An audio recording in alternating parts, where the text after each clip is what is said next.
So in this video, I'm going to go through the end of year focused practice questions for grade 12 general. It's a bit blurry, but I think it's good enough to read. Let's get started. So in this one here, we've got a question talking about a neutral conductor, and it's on an insulating stand, and there's a negative rod bringing it close to it, and it's not touching. So that's important, it's not touching.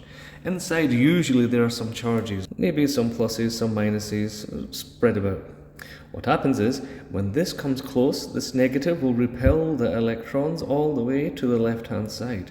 So the new distribution will end up looking something like this. That's a minus. Like that. I did not have an overall charge, it's just been polarized.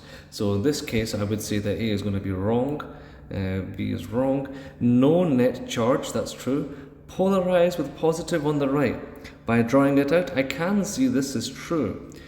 D says positive on the left. That's not true because this has repelled the electrons to the left hand side.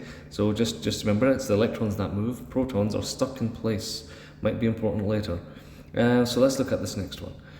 Which of the diagrams below represent the charge on a metal sphere when a positive charge comes by? So that's supposed to be a positive charge. And it will be polarized, so that's wrong.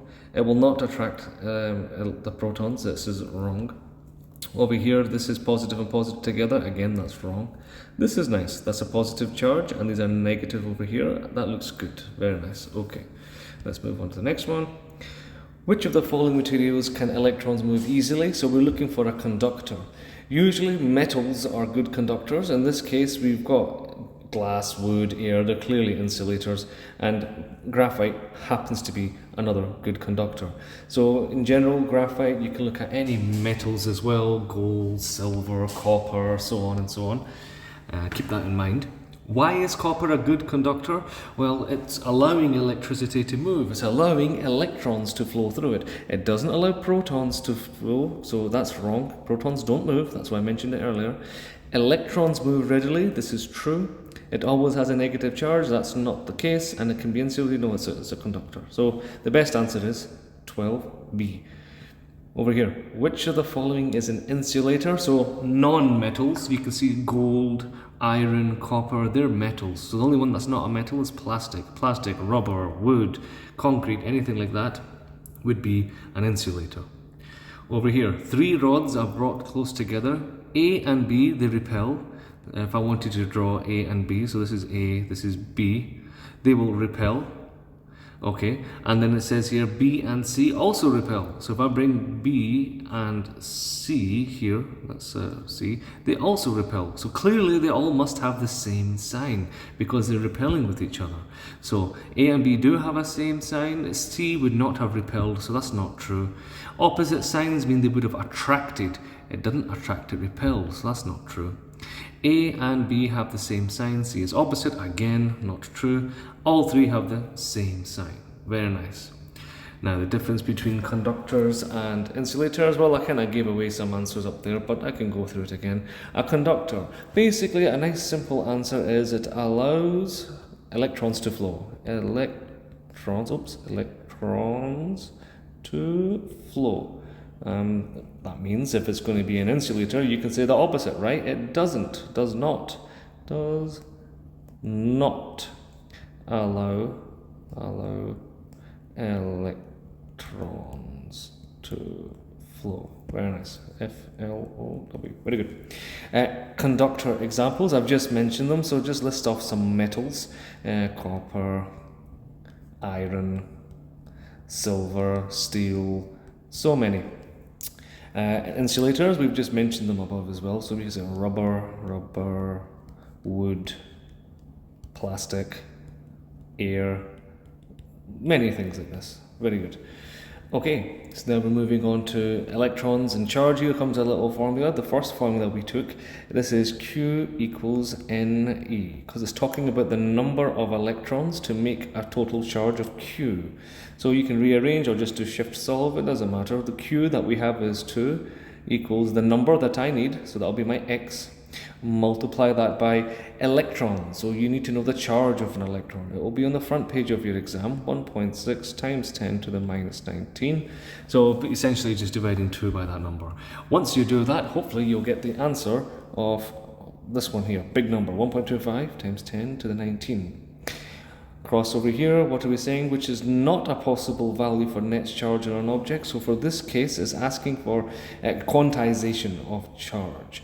There has to be an exact number of electrons, if you remember. So essentially, I need to take all of these and I need to divide them all by 1.6. So literally in your calculator, you'll just take a minus or positive, it doesn't matter. I'll write minus 8 times 10 to the minus 19 divided by 1.6 times 10 to the minus 19. It should give me a whole number.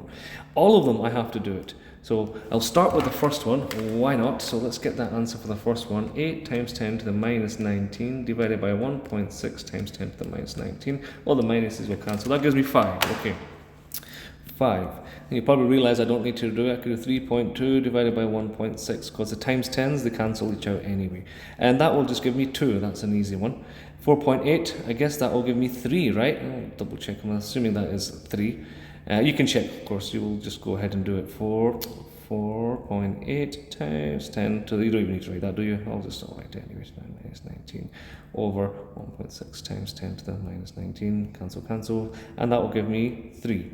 8.8, if I do that one, let's do that. 8.8 divided by 1.6, I will get, that's not a full number, it's 5.5. If I do this thing, 8.8, again cancelling the minuses, the minus 19s, 1.6 charge of the electron. The reason is it's N equals Q over E, in case you don't know. And yeah, so just rearrange that formula. This will give me 5.5. So that is not true. You cannot have 5.5 electrons. You either have 4 electrons, 5 electrons, or 6 electrons, not in between. So this is not a possible charge. Okay, now we're going over to Coulomb's law. Let's have a look. Of course, we'll have a look. What's this? 2 charges, distance, we need to find the force. So you can see it's N, so it's looking for the force.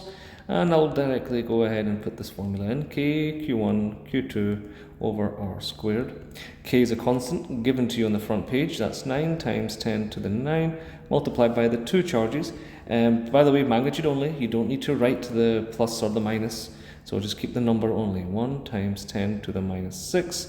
So that's one of the charges. Multiplied by the next one. Again, 1 times 10 to the minus 6. That's the next one. Divide that by the distance between them, R squared, so 0.4 or 0.40 squared. Sticking that into your calculator, you should get 0.056, and the best answer here, you notice that they've got these powers going on. What does that mean? Well, that means I divide by 10 2 times. I will move the decimal point 2 times. 1, 2. That makes sense. 5.6. A is good. This means I'm multiplying by 10 2 times. That becomes like this. This becomes 220, for example. That times 10 4 times. So this is going the wrong way. These are big numbers. 5.6 times 10 to the 2. Well, that just basically means I'll move it 2 times. That's 560. That's wrong. It's a small number, so it should be this one there. Very good. Now we're doing the same idea, but this time we need to find the distance. So you can just shift solve or rearrange.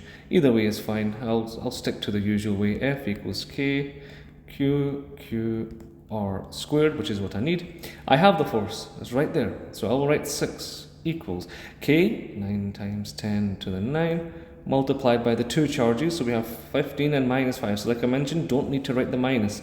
Magnitude only, absolute values only. So 15 micro, I know micro is times 10 to the minus 6. Micro is times 10 to the minus 6. Remember that every time you see micro. Multiply that by 5, magnitude only, times 10 to the minus 6. Get that out of the way, minus 6. And I'm going to divide that by, well, x, right? So r squared. Rearranging, shift solving, whatever you do, you should hopefully get the answer of 0.34 meters. Very good.